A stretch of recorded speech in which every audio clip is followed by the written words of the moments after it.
Teman-teman, berhubung YouTube SMK Negeri 1 Patok Besi sudah tidak aktif lagi, jadi kalian bisa memperoleh informasi tentang SMK Negeri 1 Patok Besi di channel YouTube yang baru. Ini alamatnya, Official SMK Negeri 1 Patok Besi. Jangan lupa di subscribe, di komen, dan di share ya. Terima kasih.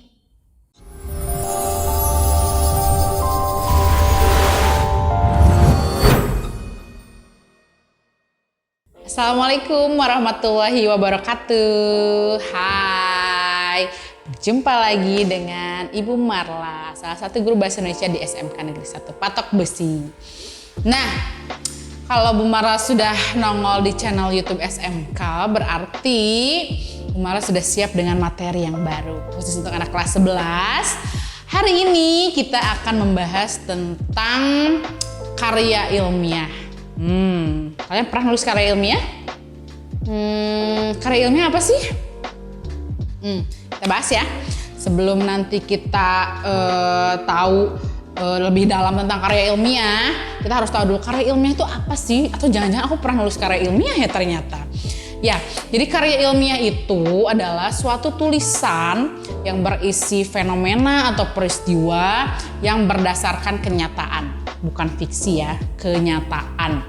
Biasanya tulisan-tulisan tentang kesehatan, teknologi, sains, seni, tapi ditulisnya itu sudah melakukan penelitian, studi kasus atau studi kepustakaan, gitu ya. Pernah nulis berarti? Pernah? Coba diingat-ingat lagi, pernah nggak ya aku nulis hal-hal yang seperti itu? Nah, sebelum nanti kita juga semakin mendalam ke karya ilmiah itu apa aja, kita harus tahu dulu tujuan pembelajaran karya ilmiah ini apa aja sih, gitu kan ya? Ya, di fokus karya ilmiah kali ini, yang pertama, kalian harus mengetahui bentuk-bentuk karya ilmiah. Terus kalian harus bisa menulis judul karya ilmiah dengan benar, penggunaan huruf kapitalnya.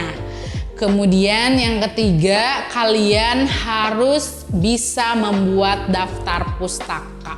Itu penting banget. Dan yang pastinya kalian harus bisa menulis karya ilmiah. Ya, untuk kelas 11 kan kalian mau prakerin. Kalau prakerin itu kan biasanya ada laporannya. Nah, laporannya itu adalah contoh karya ilmiah yang kalian buat. Ya, oke. Sekarang kita bahas tentang bentuk karya ilmiah. Bentuknya ada apa aja? Ada 3 jenis. Yang pertama, bentuk populer. Yang kedua, bentuk semi formal. Yang ketiga, bentuk formal. Kita bahas ya. Bentuk formal biasanya karya ilmiahnya disajikan dengan bahasa yang lebih santai. Kemudian kalau bentuk semi formal itu biasanya contohnya makalah, laporan prakerin kalian itu contoh yang semi formal.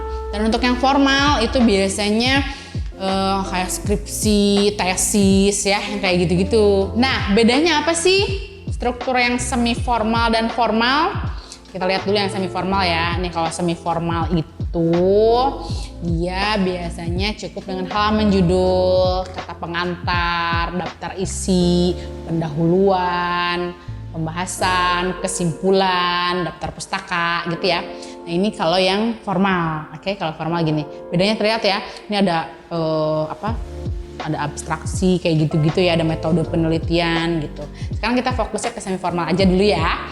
Karena kalian akan membuat laporan PKL itu, jadi kita fokus dulu ke pembuatan karya ilmiah yang semi formal. Strukturnya apa aja yang tadi disebutkan, oke? Nah, sebelum ke cara menulis daftar pustaka, karena kalau tadi kita lihat apa sih persamaannya yang semi formal dan formal, ternyata mereka sama-sama punya daftar pustaka. Itu penting sekali ya, karena kalau tulisan kalian tidak menggunakan daftar pustaka yang kalian ambil dari buku bacaan atau apa, berarti kalian bisa ditulis sebagai seorang plagiat gitu ya. Itu kan serem banget gitu ya. Itu ada pasalnya, nggak boleh, berbahaya. Makanya penting mencantumkan daftar pustaka. Nanti ya daftar pustaka di akhir ya. Sekarang kita menulis dulu bagaimana penulisan judul karya ilmiah yang benar ya. Karena penulisan judul juga penting untuk kalian ketahui di bab karya ilmiah ini. Berikut contoh penulisan judul karya ilmiah yang benar. Oke, sekarang perhatikan penggunaan huruf kapitalnya di setiap hurufnya ya, kita lihat. Contoh karya ilmiah, pengaruh senam yoga terhadap penurunan tekanan darah pada lansia yang mengalami keluhan hipertensi. Lihat, ada kata yang tidak ditulis kapital. Ada kata apa aja? Terhadap, pada, dan yang. Terlihat kan? Kenapa ya mereka tidak ditulis kapital? Karena terhadap, pada, dan yang itu termasuk konjungsi atau kata hubung. Jadi mereka tidak perlu ditulis kapital. Cukup kata-kata yang seperti pengaruh senam yoga itu harus kapital. Terhadap tidak karena dia konjungsi. Penurunan tekanan darah itu juga harus kapital huruf depannya. Pada tidak, lansia kapital, yang tidak. Mengalami keluhan hipertensi harus kapital. Terlihat bedanya ya. Jadi yang tidak ditulis kapital itu konjungsi dan kata depan. Konjungsi contohnya tadi dan, pada, terhadap, dengan, yang. Kata depan contohnya dikedari. Oke? Sekarang bagaimana kalau penulisannya kapital semua? Contoh, cara menurunkan berat badan dengan metode JSR. Semuanya kapital. Maka kata hubung atau konjungsi juga harus kapital. Di situ udah kata apa? Yap, benar. Dengan. Dengan di situ ditulis kapital semua karena semua judulnya kapital. Nah, sudah paham kan tadi cara menulis judulnya? Ternyata judul itu konjungsi dan kata depan tidak usah ditulis dengan huruf kapital ya. Jadi yang ditulis kapital hanya huruf awalannya saja kecuali konjungsi dan kata depan. Tidak boleh. Oke? Selanjutnya, Ibu juga akan bahas sekarang ke tujuan kita yang terakhir, yaitu membuat daftar pustaka. Daftar pustaka apa sih? Coba kita cek KBBI-nya. Kalian udah download KBBI kan? Di KBBI daftar pustaka itu daftar yang mencantumkan judul buku, nama pengarang, penerbit, dan sebagainya yang ditempatkan pada bagian akhir suatu karangan atau buku dan disusun menurut abjad. Bagaimana penulisannya? Ibu akan contohkan. Berikut cara penulisannya. Penulisan daftar pustaka. Kata kuncinya begini ya teman-teman. Lihat, Ibu sudah buat contoh rumusnya begini.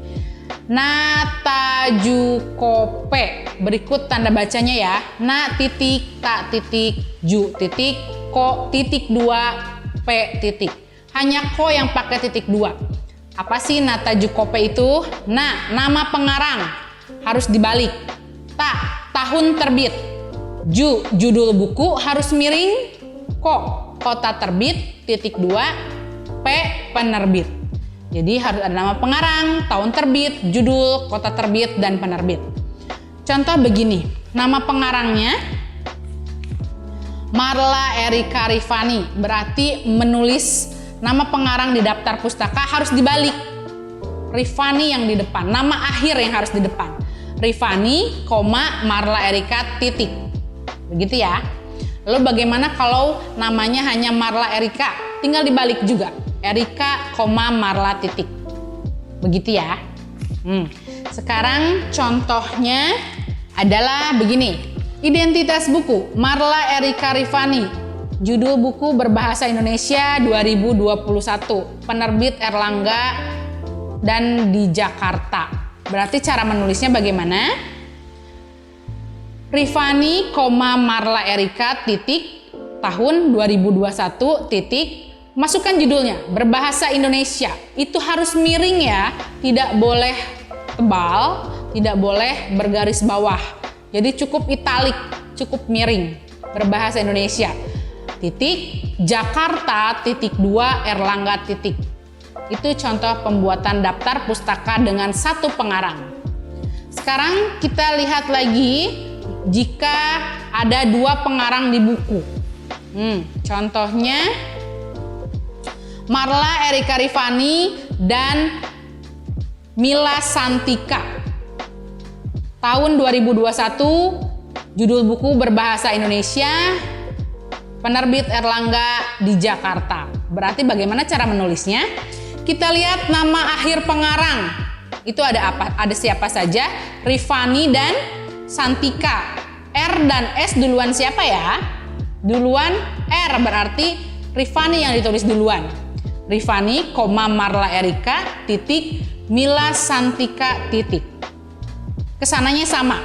2021 titik berbahasa Indonesia miring titik Jakarta titik 2 Erlangga titik.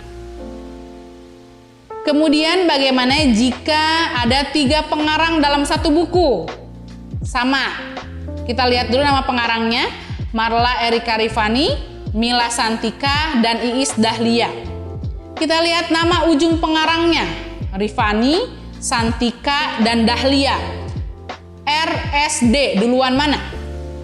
Ya, duluan Dahlia. Berarti Dahlia ditulis pertama. Dahlia, Iis, titik, DKK dan kawan-kawan. Jadi kalau lebih dari 2 pengarang kalian cukup tuliskan dan kawan-kawan. Dahlia, Iis, titik, DKK, titik, 2021 titik, berbahasa Indonesia miring titik, Jakarta titik 2 Erlangga titik. Selesai. Nah, itu penulisan daftar pustaka. Jadi misal di buku kalian nemu ada pengarangnya, oh ada 1, berarti tinggal cari ujungnya. Ya, kayak tadi Marla Erika Rifani, oh Rifani, berarti Rifani yang maju. Terus ternyata di buku, oh ini ada 2 pengarang nih, gimana nulis daftar pustakanya? Lihat lagi nama pengarangnya tadi, Rifani sama Santika, kan ya, Mila Santika, Marla Erika Rifani. Rifani, Santika, R sama S duluan mana? Duluan R, berarti Rifani yang duluan, gitu ya. Rifani, Marla Erika titik, Mila Santika. Penulis yang keduanya tidak perlu dibalik, ya. Terus, lah Bu ini ada 3 penulisnya, ada 4, ada 5, gimana Bu? Sama, lihat abjad huruf terakhir mereka. Ya, lihat abjad huruf terakhir mereka, lalu yang duluan, yang abjadnya duluan. Kayak tadi, Iis Dahlia, Marla Erika Rifani, Mila Santika. Santika, Rifani, Dahlia, duluan D kan, berarti D yang maju. Dahlia, Iis, titik, DKK. Kalau di atas 2 pengarang, kalian cukup tuliskan DKK. Selesai. Begitu ya. Kalian harus ingat tadi rumusnya natajukope. Biar ingat, oke? Oke. Pembelajaran karya ilmiah tentang menulis judul karya ilmiah, mengetahui strukturnya, dan menulis daftar pustaka sudah Ibu sampaikan. Tinggal kalian sekarang nanti kerjakan link tugas di bawah ini, di bawah deskripsi video ini. Kerjakan dengan baik karena nilainya akan masuk ke pembelajaran karya ilmiah. Oke? Terima kasih teman-teman sudah menyimak video pembelajaran kali ini. Tetap semangat belajar dari rumah dan tetap jaga kesehatan. Assalamualaikum warahmatullahi wabarakatuh.